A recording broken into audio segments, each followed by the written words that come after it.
अब हम लोग प्लेसेंटा के बारे में कुछ बातें डिस्कस करने जा रहे हैं।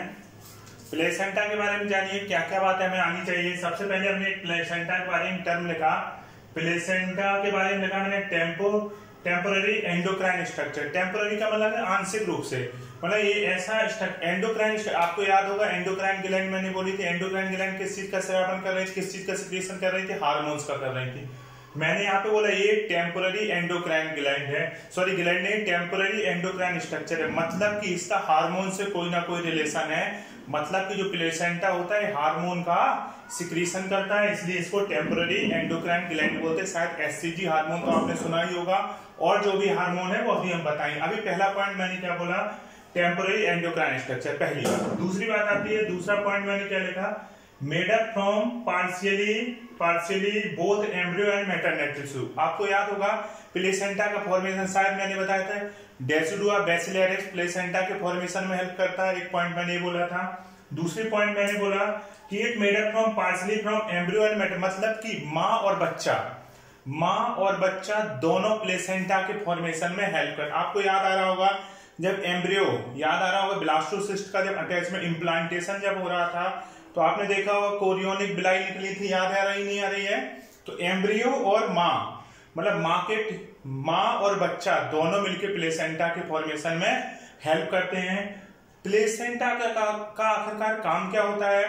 प्लेसेंटा का काम होता है, जैसे आपको मालूम होगा कि बच्चा जब माँ के पेट में होता है तो वो माँ के प्लेसेंटा पे डिपेंड होता है। मतलब कि माँ के द्वारा बच्चे को जो न्यूट्रिशन मिलता है वो प्लेसेंटा के द्वारा पहुंचता है।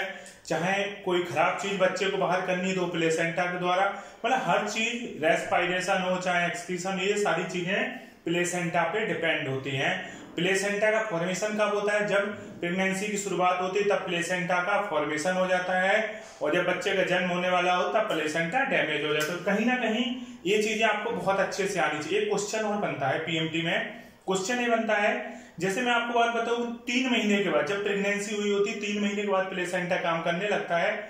जो हार्मोन प्लेसेंटा से, आपको मालूम है प्लेसेंटा के बिना बच्चा जीवित नहीं रहेगा, जो हार्मोन प्लेसेंटा से रिलीज होते वही हार्मोन ओवरी से रिलीज होते।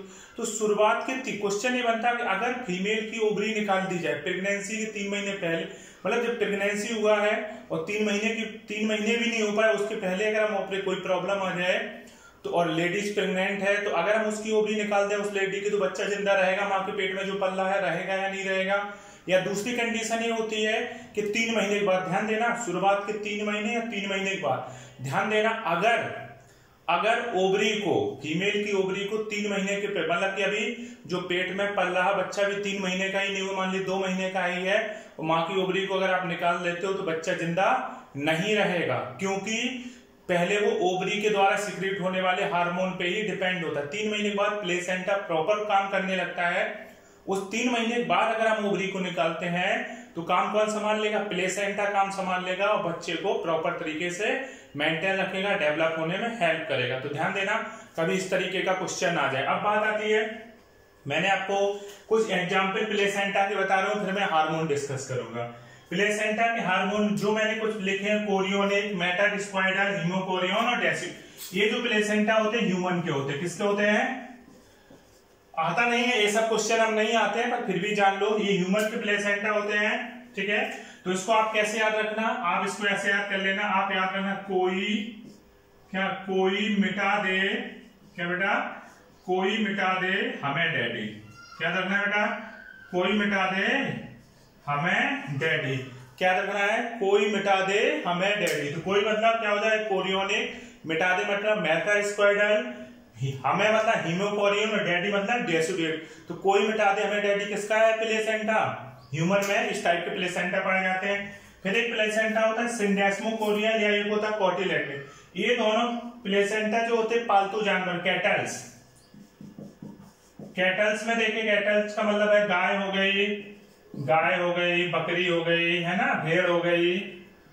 इन सब में कौन सा देखा जाता है? पालतू जानवर जो होते हैं उनमें क्या देखा जाता है? सिंडेस्मोकोरियल और कोटिलेडनरी, 2 टाइप का प्लेसेंटा देखा जाता है। कैसे याद रखोगे?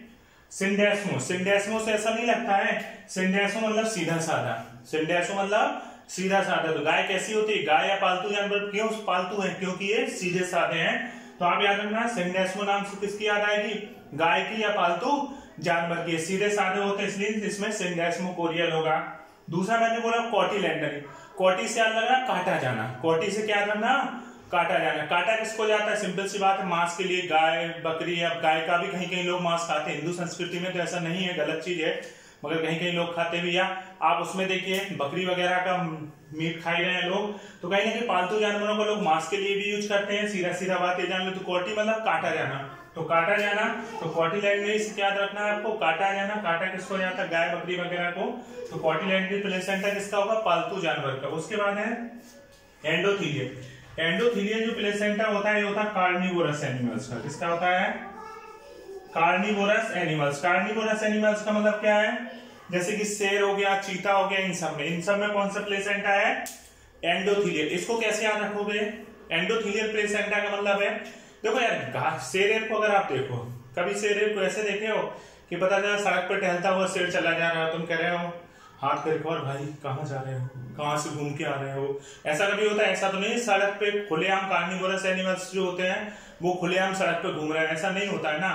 तो इनको क्या किया जाता है, इनको अंदर रखा जाता है। जैसे आप देखते हो कहीं पे घेर दिया जाता है या चिड़ियाघर में कहीं ऐसे रखा जाता है ना, तो इनको कहाँ रखा जाता है, अंदर। तो कार्निवोरस एनिमल एंडोथीलियम का मतलब अंदर रखना, तो इनको कहाँ रखा जाता है, अंदर। तो अंदर किसको रखा जाता है, कार्निवोरस एनिमल्स को, इसलिए इनको एंडोथीलियम प्लेसेंटा, इनको खुलेआम घूमने की इजाजत नहीं है। उसके बाद हीमोकोरियल। हीमोकोरियल होता है रैबिट का। किसका होता है, रैबिट का। कैसे याद रखोगे रैबिट का, क्या देखो रैबिट को अगर आप देखो, रैबिट होता है, देखो हीमो से याद रखना ब्लड, हीमो से क्या आता है, हीम से ब्लड की याद आती है, और एंडोथीलियल से याद रखेगा आपको कार्निवोरस। तो अगर कोई शेर है या चीता है उस पे हमला करता है, किस पे हमला करता है, अगर ये रैबिट पे हमला करता है तो रैबिट को फाड़ देगा तो उसका खून बाहर निकल आएगा। मतलब एंडोथीलियल एनिमल्स ने हमला किया, एंडोथीलियल एनिमल्स ने हमला किया तो ब्लड कहां गया, बाहर आ गया। तो क्या हो गया, हीम किसके कारण बाहर आ रहा है, एंडोथीलियल एनिमल्स के कारण। किसका, रैबिट का। तो याद रखना हीमो एंडोथीलियल प्लेसेंटा किसका होगा, रैबिट का हो जाएगा। उसके बाद आता है जॉनरी। किसका, जॉनरी। जो जॉनरी प्लेसेंटा होता है ये होता है कैट एंड डॉग का। किसका होता है, कैट एंड डॉग। कैट और डॉग की प्रॉपर्टी देखो, बिल्ली इतनी छोटी होती, बहुत छोटी सी होती है, कुत्ता भी छोटा सा होता है, मगर हर बंदा डरता है। बिल्ली को भी आप देखो, जो उससे बड़े बड़े एनिमल है उन्हें भी मार देती है ना। कुत्ते को भी देखो, कुत्ते से भी क्यों डरते लोग, सड़क पे कुत्ता भौंक देगा, भाग लोग, इतना बड़ा शरीर लिए हुए। तो कुत्ते से या बिल्ली से डरने का मेन रीजन क्या है, भगवान ने उसे मजबूत जबड़ा दिया। क्या दिया है, बिल्ली और कुत्ते को क्या दिया, मजबूत जबड़ा दिया है। तो आप याद रखना है जाप फॉर जॉनरी, जाप फॉर जबड़ा। क्या याद रखना है, जाप फॉर जॉनरी, जाप फॉर जबड़ा। तो कैट और डॉग में क्या होता है, जबड़ा मजबूत होता है, इसलिए उसका क्या हो जाएगा, जॉनरी प्लेसेंटा हो जाएगा। उसके बाद इंटरमीडिएट। जो इंटरमीडिएट प्लेसेंटा होता है ये होता है कैमल एंड जिराफ। किसका हो जाएगा, कैमल एंड जिराफ का हो जाएगा, ऊंट का और जिराफ का। अब याद है ये कैसे याद रखोगे इंटरमीडिएट, आप ऐसे याद रखोगे जैसे ऊंट को देखो या जिराफ को देखो। ऊंट और जिराफ को देखो तो आपने एक खूबी देखी होगी इनकी, एक स्पेशल खूबी होती है कि ये क्या करते हैं, जैसे ऊंट को देखो अजीब सी डिजाइन है, यहाँ ऐसे बढ़ा दिया, ये कर दी, मतलब अजीब सी डिजाइन होती है। या कैमल को देखो, धरती ऐसा लगता है गर्दन कितनी लंबी कर दी जिराफ की।